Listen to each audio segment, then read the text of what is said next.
Last week I explained the origin of the Purusha Suktam. The Rishi of the Purusha Suktam is Narayan Rishi, and he has established the Narayani Dharma through this Purusha Suktam. And this Narayani Dharma is also called the Bhagavad Dharma or the Sanatan Dharma. And you will find the Dharma in the Bhagavad Gita, in the Ramayana, in all these scriptures. And the theme of this Purusha Sukta and also of the Sanatan Dharma, the Bhagavad Dharma, is that everything existing in this whole creation is nothing else but the Supreme Brahma. Everything. Which means nothing else, no other thing is existing than that Supreme Brahma. उस परमात्मा पर ब्रह्म के सिवा इस सृष्टि में और कुछ नहीं है. जो भी कुछ इस सृष्टि में है सब वह परमात्मा ही है. Whether it is a plant or any vegetation, whether it is any insect, whether it is any reptile, any type of bird or animal, the human being, everything which is existing is only that Supreme Brahman and nothing else. And this is what we have to realize in our life. The human life we have got to realize this truth. And the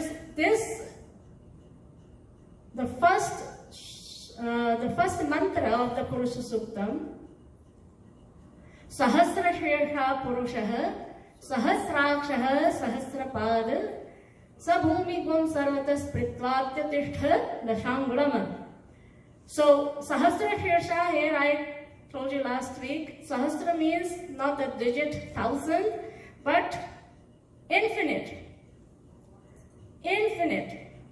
So many head, Shirsha, so many aksha, eyes, so many pada, legs, arms, you will find in this whole creation, all is of that Purusha. Not so many Purusha. Here Purusha is in Ekvachan. Sanskrit is an Ekvachan, means singular form, which means that everything is only one Purusha. And this is the thing we need to understand in life. This is the thing we have to realize. This is how we have to see this whole creation as one. The theme, the gist of this whole dharma, of this Purusha Sukta, is to see or realize the unity in the diversity. And in this Purusha Suktam, this fact is explained in three ways. Because the Purusha, which is being explained about here, is that Adi Purusha, the Purushottam, and that Purushottam, there are three parts or three forms of that Purushottam. One form is called the Adhyatmik, the second one is called the Adibhautik, and the third one is called the Adidevik. All these three forms is described in the Purusha Suktam. when you read the Purusha Suktam, then not everywhere is about one particular form of that Purusha. Some part is describing the Adibhautik form, some of the mantra is describing the Adidevik form, and some mantras are describing the Adhyatmic form. But still Purusha is one. That one same Purusha is in all these three forms. That's not separate. It's one Purusha. So what is this Adhyatmic, Adibhautik and Adidevik? Adhyatmic has to do with your own self, your own body from your head till your toe, your whatever is also inside in your body. Everything which has to do with your own self, from your body, within and without, that we call Adhyatma. So when we want to, because this is first, first we will learn about our own self. You will learn about your own body, and then the Adibhautik is everything which is existing in forms and names. Alright? That is Adibhautik. So first you will know yourself, your body, your own body, and then you will find out and know about other bodies, other forms. So that is the Adibhautik. Whichever is beyond yourself, whatever is existing in forms or names, that all is Adibhautik. And then, so one is Adhyatmic, your own self, and then the other one, this whole, this whole world, existing in forms and names. Now, of all these two, there must be a cause, an origin. इन सब का एक तो मैं, हमारा जो अस्तित्व सारा है, और ये संपूर्ण सृष्टि, दुनिया, जो भी दिखता है, और इसका कोई कारण है ना? There is a cause of this, and that cause is called Adidevik. So you will, this is we call this sadhan ki prakriya. The method of doing the spiritual practices is you start with yourself. First you will know yourself, your own body, your mind, your senses, your ego, etc. And after that you will find out, or you will start to know the Adibhut, what is existing beyond yourself. And then you will find out, or you can try to find out about the Adidevik, the cause of all that. So all these three you will find in this Purusha Suktam. But which form, which of the one is mentioned the first?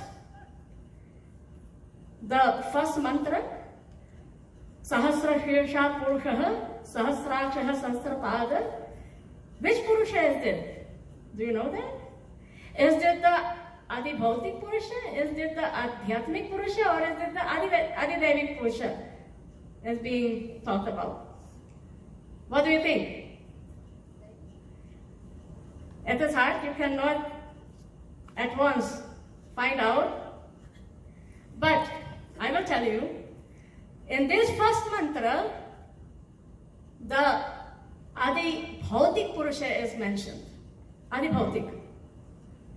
How is it Adibhautik? What did I say about Adibhautik? Adibhautik is everything, all you see in all kinds of forms and names. All that is that Purusha. Okay? All that is the Adibhuta. Now in this Purusha, in this first mantra, Om Sahasra Shirsha Purusha Sahasraksha Sahasrapada. What is told in this one? That is this one Purusha, and all the as many, like infinite, as many head, eyes, legs, whatever you will see in this whole creation is that Purusha. So, in other words, this is the Adibhut. It is the Adibhautik form of that Purusha. in this first sloka. And why the Adibhautik is mentioned first? You have to know, because even in the Bhagavad Gita, when Arjun is asking Bhagwan that Keshu Bhaveshu Chintayosmi, Bhagwan, he is asking Bhagwan that tell me which forms I should worship you, in which forms. There, Bhagwanji is not saying that you worship me as the Atma. He is not saying that I am your Atma, worship me as your Atma. Okay? He is also not saying that worship me in the Adidaivic. Okay? He is also not saying that, Adidaivic. He is saying Aham Atma Gurakesha, and Sarva Bhutesha Ashaya. So I am the Atma residing in each and every body existing in this whole world. In other words, Bhagwan is in the Bhagavad Gita even instructing to Arjun that you worship me in the form of the Adibhautik, in the Adibhuta. And why is that? Why is that? Because we have in this creation, you have your individual self, and you have the, which we call the Samaj, the society you live in, right? And now when you see your own self and the society, some people think the sum of all the individuals means the society. Society is the sum of all individuals. But do you think is that the correct thing? When does a society start? Does it start with one person or two person? Can you call one person a society? एक किसी व्यक्ति को आप समाज कह सकते हो? नहीं ना? समाज कहाँ शुरू होता है? जहाँ दो होते हैं. When there are two, from there society is starting. So society, Samaj, is not a sum of all individuals. No. But we are part and parcel of the society. Part and parcel of the society. And that's why if the society is not happy, an individual self can never be happy. It's not possible. I will explain you in a different way. Maybe it's not so fast to comprehend. But you can see your own body. This whole description will be in the Purusha Suktam also, of the Samaj and of your whole body also, how this Purusha is manifested in your own self and in the Samaj. If you see your body, your own body, right? And your body are having all these limbs and organs, right? So if any part of your body is in pain or defect, is that having effect of on your whole body or not? Any part of your body is sick or defective, having any kind of problem, will that affect your whole body? Right? Yes, right? It will affect your whole body. So what does that mean? Because this body, you cannot say, even when you eat food and your stomach say, I will keep the food only for myself, what will happen? Or the arms will say, I will take it only for myself, what will happen? Can that body will be healthy? Let's stand healthy, that body will die. If you are any part of your body, your stomach starts to do like that, that body will die. Likewise, in the society is the same. Society, you also have to see like a body. In our scriptures, in the Vedas, this is the Vyashti Purusha. Our body, Vyashti Purusha. And then you have the Samaj Purusha. Okay? So you have as a Vyakti and then your Samaj. Samaj is also a body. And we are all part of that samajik body. Okay? We are all part of that. So anyone in this samaj, whether they are people, whether they are sects, whether they are all different groups, anyone in this samaj, if they are unhealthy and unhappy, then you cannot be happy and healthy.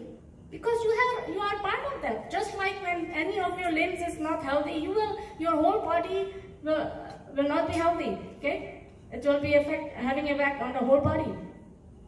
So that's why Bhagwanji, Bhagwan knows where the state of the human being is. So Bhagwanji is instructing. That's why that we have to first try to make others, the society, happy. We have to wish for the happiness and the peace of the society. If you only wish for your own, आप यदि केवल अपने कल्याण के लिए सोचते हैं कि मेरा कल्याण हो जाए और दुनिया भाड़ में जाए, कहते हैं ना, कई बार लोग कहते हैं मुझे क्या लेना दुनिया देने, दुनिया चाहे तो भाड़ में जाए, मेरा तो ठीक होना चाहिए, मेरा जीवन ठीक चलना चाहिए, कहते हैं कि नहीं? We say that, right? My life should be going smoothly, good, and the world can go, anywhere. I don't care. You cannot do like that. It's saying the same thing that, oh yes, my legs, my arms can be cut off or whatever can be happen. I don't care. You cannot say that. Likewise, from the Samaj, you cannot say something like that I don't care. You have to, even in our Vedic mantra, the Shanti part, Om Dhyo Shanti Antariksham Shanti Prathavi Shanti Apah Shanti Roshadaya Shanti Vanaspataya Shanti Vishwe Deva Shanti Brahma Shanti Sarvagam Shanti Shanti Redhi Shanti Sama Shanti Redhi. Okay? Sama Edhi, that Shanti in me comes totally at the end, not in the beginning. First we have to pray for the Shanti, first the cause, Dhyo, from where we are coming, right? And then the Shanti to our own self comes totally in the end. We have to, our life should be like that we should try to create peace in the society first. If you are having wishes, if you do prayers, pray for the society. If you pray for the society, if you have these good wishes for the society, all of your actions, wherever karma you are doing, it is for the welfare of the society, the well-being of the society. You will automatically, become happy. You will automatically get all the happiness, peace, welfare, well-being in your life will come automatically. Because you are part of that. If that is happy, you will be happy. If that is peaceful, you will be peaceful. So this is what Purusha Suktam and what our Sanatan Dharma, our Bhagavad Dharma is teaching us. That we have to see like that. So never, that's why none of our teaching in the scriptures, even our mantras, if we are praying, Om Bhurbuhasva Tatsavitur Varenyam Bhargo Devasya Dhimahi, what are we saying? Dhiyoyo Naha Prachodaya. Naha means our. We are not saying my, not my intellect, our intellect. So even in all the teachings in our scriptures, even our mantras, this is given that we should not be selfish, thinking about ourselves. If you do like that, you will never be happy. Remember that. You will never be happy. You will only be happy if you start to make the society happy. If you start to create peace in the society. Your actions, your karma will be such that will bring the welfare in the society. If that will happen, then it. But with these words, because Didi will also address you, Vani ko viram dungi, and next week I will be telling, because this first mantra I will explain even more elaborated. So first, today remember that this whole Purusha Sukta, you will find these three forms of Bhagwanji, of that Purushottama, the Adhyatmik, Adibhautik and Adidevik. And the first form mentioned is the Adibhautik. And why the Adibhautik? I told you. You remember that, right? So with these words, वाणी को विराम दूंगी. लेती हूँ. हरि ओम तत्सत.